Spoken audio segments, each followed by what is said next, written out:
Bunda Maria mengatakan kepada mereka bagaimana pikiran Yudas tampak gelisah dan kacau belakangan ini, dan bagaimana Yudas dengan tiba-tiba meninggalkan ruang perjamuan. Ia yakin bahwa kepergian Yudas adalah untuk mengkhianati Tuhan kita, sebab ia telah seringkali mengingatkan Yudas bahwa ia adalah anak yang payah. Lalu, para perempuan kudus kembali ke rumah Maria, ibunda Markus. Yesus, yang terus-menerus tersiksa oleh segala beban sengsaranya, kembali ke gua.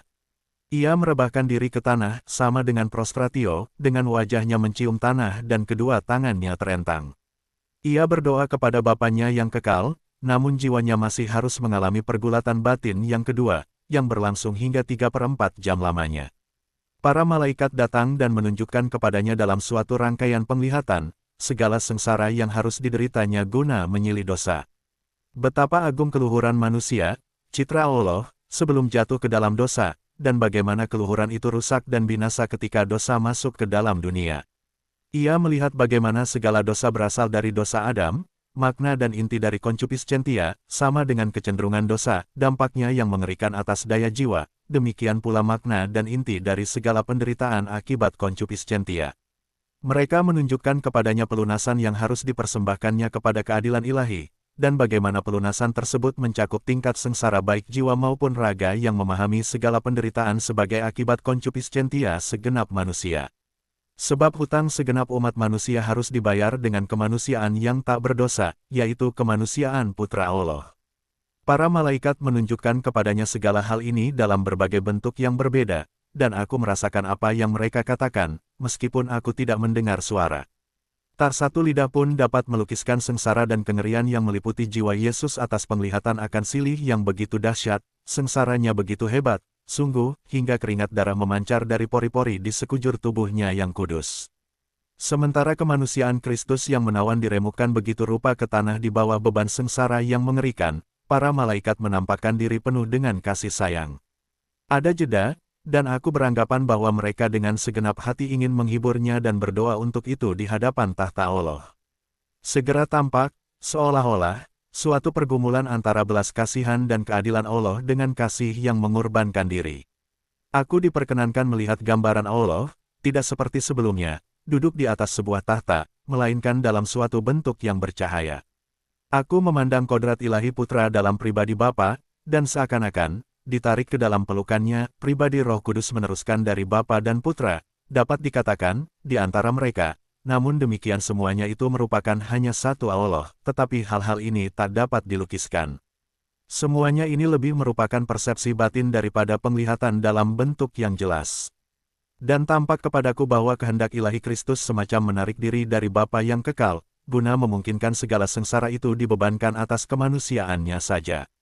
Sengsara, yang menurut kehendak manusiawinya hendak dimohonkan kepada Bapa agar dibebaskan darinya.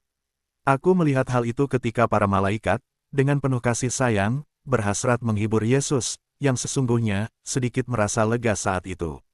Lalu, semuanya lenyap, dan para malaikat undur diri dari hadapan Kristus, yang jiwanya akan segera menghadapi serangan-serangan baru. Di Bukit Zaitun, penebus kita dengan rela hati mengalami serta mengatasi penolakan kuat dari kodrat manusiawinya untuk menderita dan mati. Sang penggoda diperkenankan untuk melakukan kepadanya apa yang ia lakukan kepada semua orang yang rindu mengorbankan diri. Mereka demi tujuan yang mulia. Dalam bagian pertama sengsara, setan memperlihatkan kepada Tuhan kita betapa besar hutang dosa yang harus ia bayar. Setan bahkan cukup lancang dan licik untuk mencari-cari kesalahan dalam karya-karya Sang Juru Selamat sendiri. Dalam sengsara kedua, Yesus melihat, hingga keseluruhan kedahsyatan sengsara dan segala kepahitannya, sengsara penebusan yang dituntut guna memuaskan keadilan ilahi. Hal ini diperlihatkan kepadanya oleh para malaikat, sebab bukan kehendak setan untuk menunjukkan bahwa silih mungkin dilakukan, dan bapa kebohongan dan keputusasaan tak akan pernah dapat memperlihatkan karya-karya belas kasihan Allah kepada manusia. Yesus dengan gemilang melawan segala serangan ini dengan penyerahan dirinya secara penuh dan total pada kehendak Bapa Surgawi. Tetapi, serangkaian penglihatan baru yang menakutkan diperlihatkan kepadanya. Muncul dalam jiwa Tuhan kita perasaan ragu serta gelisah seperti yang biasa dialami seorang yang hendak melakukan pengorbanan besar. Ia bertanya kepada dirinya sendiri, dan manfaat apakah yang diperoleh dari kurban ini? Lalu, Sebuah gambaran tentang masa depan yang paling mengerikan diperlihatkan kepadanya sehingga melingkupi hatinya yang lemah lembut dengan duka cita yang hebat. Pada waktu Tuhan menciptakan Adam yang pertama, Ia membuatnya tidur nyenyak, membuka lambungnya, mengambil satu tulang rusuknya, dan darinya dijadikannya Hawa, istrinya, ibu semua yang hidup. Lalu, Ia membawa perempuan itu kepada Adam, yang berseru, "Inilah dia, tulang dari tulangku dan daging dari dagingku." Sebab itu seorang laki-laki akan meninggalkan ayahnya dan ibunya dan bersatu dengan istrinya, sehingga keduanya menjadi satu daging. Itulah perkawinan yang tentangnya ada tertulis, inilah sakramen yang agung. Aku berbicara dalam nama Kristus dan gereja. Yesus Kristus, Adam yang kedua, juga dengan suka hati membiarkan dirinya tidur dalam alam maut disalib. Ia juga dengan rela hati membiarkan lambungnya dibuka, agar Hawa yang kedua, mempelainya yang perawan, gereja, ibu semua yang hidup, dapat dibentuk darinya.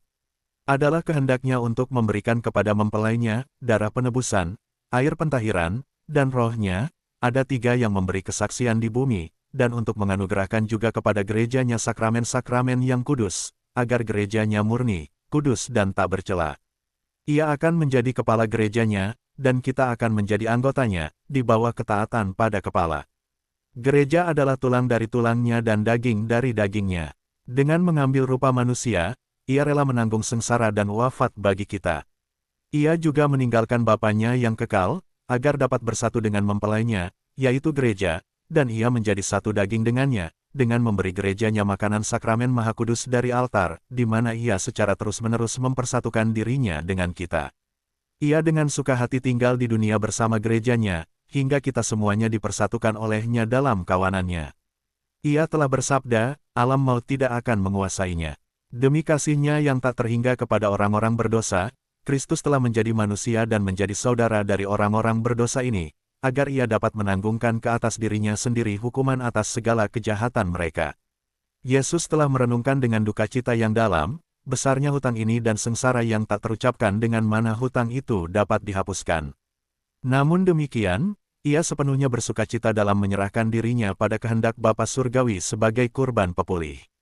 Tetapi sekarang, Ia melihat segala penderitaan, pertikaian dan luka-luka dari mempelai surgawinya di masa yang akan datang. Singkat kata, Ia melihat segala kedurhakaan manusia. Jiwa Yesus melihat segala penderitaan di masa mendatang, yang akan menimpa para rasul-Nya, para murid, para sahabat. Sesudah itu, Ia melihat gereja awali, beberapa tetapi hanya sedikit jiwa-jiwa dalam kawanannya pada mulanya. Kemudian, seiring dengan bertambahnya jumlahnya, gereja diterpa bid'ah-bid'ah dan skisma, perpecahan-perpecahan di antara anak-anaknya, yang mengulangi kembali dosa kesombongan dan ketidaktaatan Adam. Ia melihat ketakacuhan, kejahatan dan kebinasaan umat Kristiani yang tak terbilang banyaknya, kebohongan dan penipuan oleh para guru yang sombong, segala sakrilegi oleh para imam yang jahat, konsekuensi fatal dari setiap dosa, dan duka cita ngeri dalam kerajaan Allah, dalam tempat-tempat ibadah manusia-manusia durhaka, yang akan ditebusnya dengan darahnya dengan sengsara yang tak terkatakan. Aib-aib segala abad, hingga masa sekarang dan bahkan hingga akhir zaman, segala bentuk dosa, penipuan, fanatisme gila, kedegilan, dan kejahatan, diperlihatkan di hadapannya. Dan Ia melihat, seolah-olah semuanya itu melayang-layang di hadapannya, segenap mereka yang murtad, para bid'ah, dan para penggagas reformasi palsu, yang mengelabui manusia dengan penampilannya yang seolah kudus. Mereka yang rusak dan yang dirusakkan tabiatnya dari segala masa menyiksa serta menganiayanya karena Ia tak disalibkan sesuai cara mereka, atau karena tidak menderita sengsara tepat seperti yang mereka tetapkan atau bayangkan bagaimana seharusnya Ia menderita. Mereka bersaing satu sama lain dalam merobek-robek jubah utuh gerejanya. Banyak yang berlaku jahat, menghina serta menyangkalnya. Banyak yang merasa jijik, menggelengkan kepala kepadanya, mengelak dari pelukan kasih-Nya, dan bergegas menuju jurang yang dalam, di mana mereka pada akhirnya terbenam.